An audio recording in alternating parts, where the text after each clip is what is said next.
In these two closing parts of our course, I will present you some names and works of contemporary Russian literature which were awarded by prizes and singled out by the critics in recent years. So I will talk either about the new names or about the new books of well-known writers. But even for the most famous of them, we cannot be sure that their reputation is established for good. It may change with each new work. Most of these books are not translated into English yet, but I believe we'll see them translated soon. Writer's reputation rarely appears once and for all. If a text is being discussed a year after its publication, it means that it has a chance to remain in literary history. It's hard to rely on critics in such questions, because criticism in Russia is slowly degrading. The sections of books in the newspapers and on the internet sites are almost all closed. And it's a sign of the absence of interest to serious literature in a strict sense. But nevertheless, some books of last 10 years have survived, and many serious writers have their fans, waiting new books from their favorite authors. And one of the most prominent writers of such kind is Dmitry Bykov, born in 1967, whom we have already met in the lecture on dystopias. I'll remind you that he is a poet, a novelist, a dramatist, a journalist, who wrote for almost all well-known media. He's also a radio and TV broadcaster, and last but not least, the high school teacher and popular lecturer.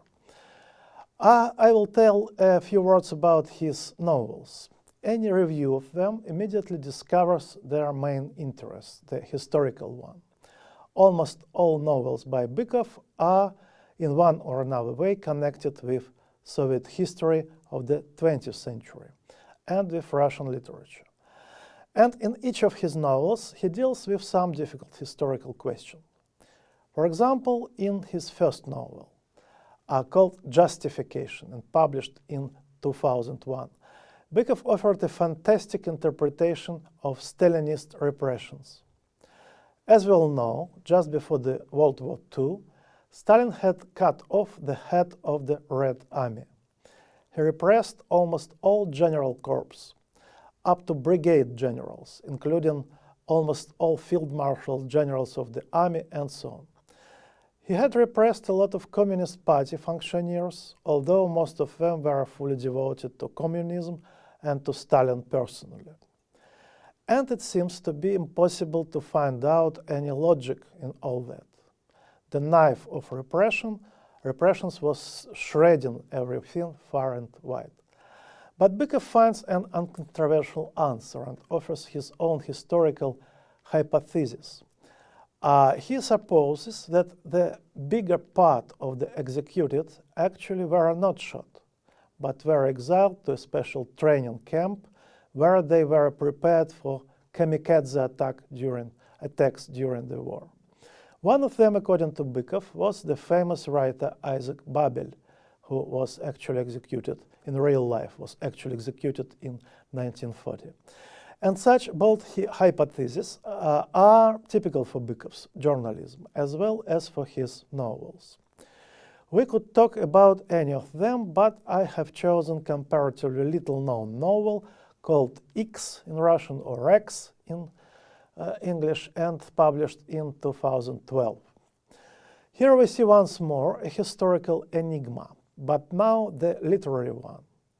It's the so-called Sholokhov question, the question who was the real author of the famous novel And Quiet Flows the Don, about revolution and civil war in Don area, the novel awarded by the Nobel Prize in 1965.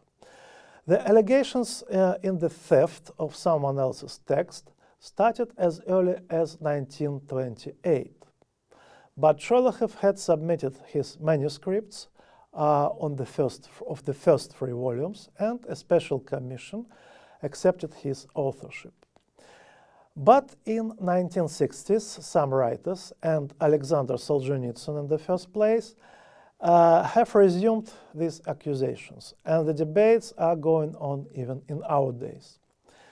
The anti-Sholokhovians offered a lot of names of the real authors, supposed authors, but all of them were challenged in their turn. In 1987, several hundred pages of notes and drafts written by Sholokhov were discovered, and in 1999, Russian Academy of Science came to the conclusion that "And Quiet Flows the Dawn" had been written by Sholokhov himself. But the skeptics were not convinced. They continued to develop their arguments.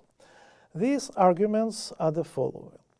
Sholokhov was too young in the pre-war and World War I years. He was born in 1905 and could not see most events described in the novel. He was not a Cossack by birth and was not allowed to participate in Cossack life as an alien.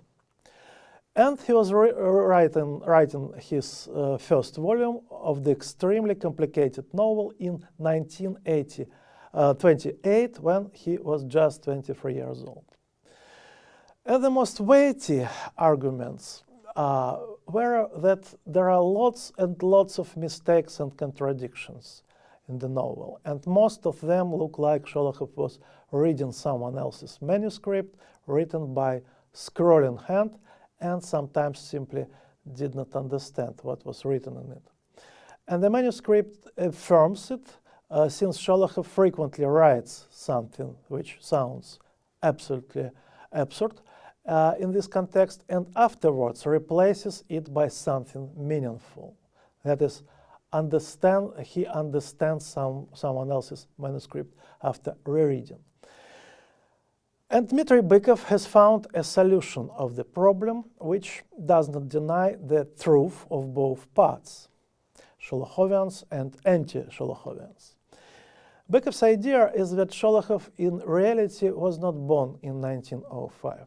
He was much older, and he was a Cossack, and he was a participant of World War I, but he was seriously wounded, shell-shocked, and lost his memory. And afterwards, after recovering, he addressed to his own manuscripts and continued his work, but he was reading these manuscripts as if he had never seen them before. So he was correcting his own and someone else's texts simultaneously.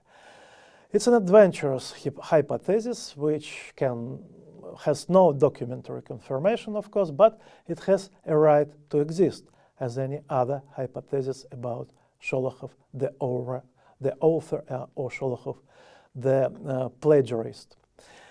And this case is important for understanding of contemporary literature's trends. It combines history and fantasy, document and fiction. Modern science fiction writers speak about the fantastic assumption, some what-if assumption, which may change the history in details or in total. Actually, any historical writing contains such element. But in contemporary prose, it was realized and foregrounded by the authors themselves. We can trace this process in big and private histories, beginning from almost documentary tales and up to fictional autobiographies. In the next section, we will look closer to some interpretations of history. Thank you.